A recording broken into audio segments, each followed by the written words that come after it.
এমনিতেই বাংলাদেশের প্রায় 12টি জেলায় ভয়াবহ বন্যা দেখা দিয়েছে।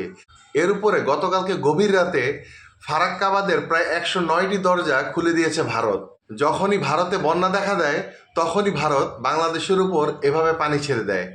এতে ব্যাপক ক্ষতিগ্রস্ত হয় বাংলাদেশের বিভিন্ন জেলা। এবছরও তার ব্যতিক্রম হয়নি।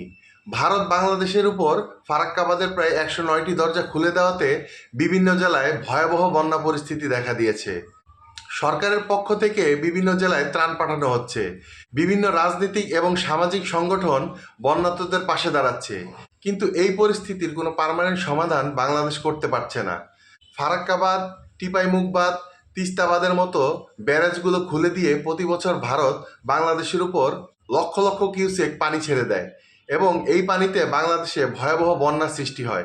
এতে হাজার হাজার কোটি টাকা ক্ষতিগ্রস্ত হয় বাংলাদেশের অর্থনীতি, নষ্ট হয় ফসল, ক্ষতিগ্রস্ত হয় কৃষক। কিন্তু কিন্তু কোনো সরকারের পক্ষ থেকে এর কোনো পার্মানেন্ট সলিউশন এখন পর্যন্ত নেওয়া হয়নি। সম্প্রতি সরকার চায়নার সাথে তিস্তা মহাপরিকল্পনার একটি চুক্তি সই করেছে।